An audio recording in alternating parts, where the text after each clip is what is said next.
been a very busy and eventful week in Minnesota. First, Kaprizov signs. Now, Filip Gustavsson. Seth Toupal of Locked On Wild is here to talk about the implications of these signings and a lot more coming up next on today's Locked On NHL podcast.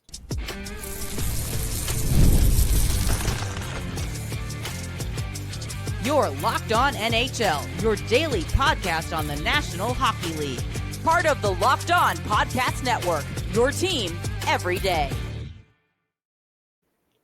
Gil Martin here, and welcome everybody to the Monday edition of the Locked On NHL podcast. We are part of the Locked On Podcast Network, your team every day. I want to thank everyone who makes Locked On NHL your first listen every day. Don't forget to subscribe on YouTube or wherever you listen to podcasts so you never miss an episode. Today's episode is brought to you by FanDuel. Download the FanDuel app now by visiting FanDuel.com and win $300 in bonus bets if your first $5 bet wins. It is my pleasure to welcome back to the show the host of Locked On Wild, Seth Toupal. And Seth, could you have been any busier this past week? Kaprizov and Gustavsson signing long-term extensions. Kaprizov's a record-setting extension. Let's start with this. How do you grade Bill Guerin for this week's two signings? I think Guerin did very well in both cases. I know it was a little odd the way that Kaprizov's deal went down after turning down the initial record-setting extension that was offered.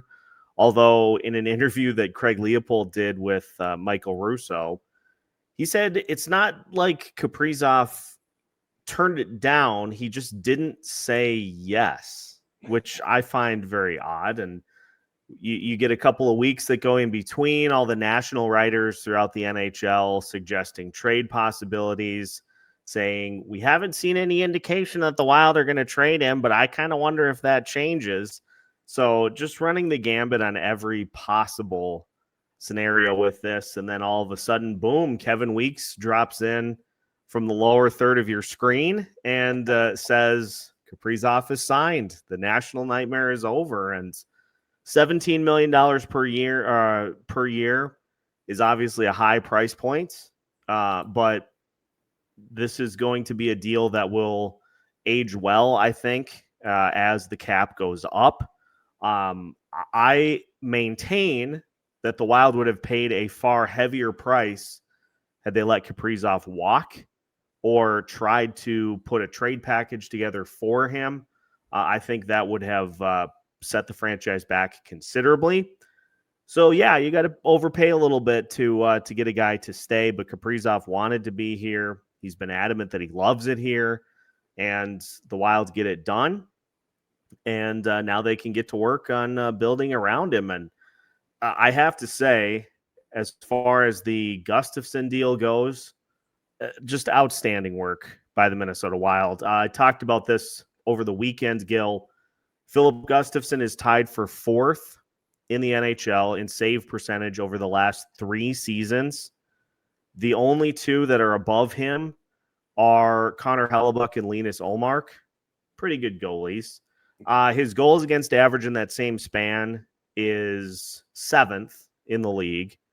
And he's made, 30, 40 fewer starts than some of these other top-end goalies have made. But it's pretty clear that the Wild view him as the guy, even though they've got Jesper Wallstedt in the system. They still view him as the guy. And I talked about it too. Boston had 2 young goalies that they went to battle with, and that worked out just fine. They did end up eventually having to trade Ullmark after he couldn't agree to an extension. But you deal with that then. You deal with that down the road. For right now, you've got Filip Gustavsson, who is one of the better goalies in the league. You've got Jesper Wallstedt, who can grow and learn the NHL style at a little bit of a slower pace. I think it works out great. And you look at the going rate for some of the goalies throughout the league. There are 10 goalies that are making more money per year than Filip Gustavsson right now. And I would say there are several on this list that Gustavsson is probably better than.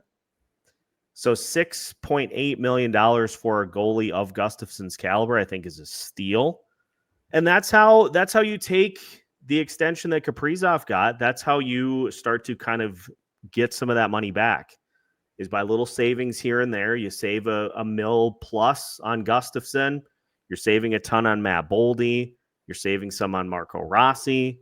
Like, this is just kind of how business is done, and I think the Wild did a really good job in both cases. Are there any cap concerns, either short-term or long-term, as a result of these two deals coming back-to-back? I think the only thing is one that you can't really contend with. And if, like, for instance, let's say, we've been talking about the cap going up over the next few years, and the NHL has planned for that. If there would be any instances that would cause a flat cap and would cause it to not rise, obviously that's going to hinder you a little bit, but that's going to hinder everybody. So it's not going to be something that just you have to deal with. Beyond that, I mean, the Wild have contracts that are coming off the books pretty much every season going forward. Next year, Vladimir Tarasenko and Matt Zuccarello will be off the books. You've also, got some other spots further down the line.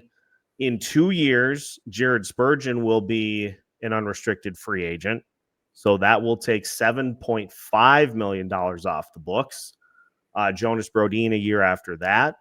So they're just going to gradually have spots and money open up as this contract unfolds. So you pair that with the cap going up, and I think, there's so much talk about, you can't win a Stanley Cup with somebody that's making over $10 million. I mean, I don't, I guess, see major issues with building around this deal. And for those that say that you're right back in the Zach Parise, Ryan Suter problem with those two contracts, I would say Kirill Kaprizov probably brings a little more to the table than they both did. And by a little, I mean substantially more. So I'm excited that this stuff is all done. And I'm excited that, we're going to get to see Kirill break every record that Minnesota has as a franchise. And you're going to have Filip Gustavsson climbing up those goalie leaderboards too by the time his deal is done. So with these two players now wrapped up long-term, what are the keys for the Wild to advance beyond where they've advanced in the playoffs and be more successful this season? Again, it's another one of those things that you can't really control. It's the health. The Wild were the best team in the NHL in the first week of December. They had the most points in the league, even over Winnipeg after Winnipeg had their hot start. The Wild were the ones leading in the entire NHL in points in the first week of December, and then the injuries hit. So there's a team in there that is capable of playing really, really good hockey. It's just how many injuries do you have to contend with along the way?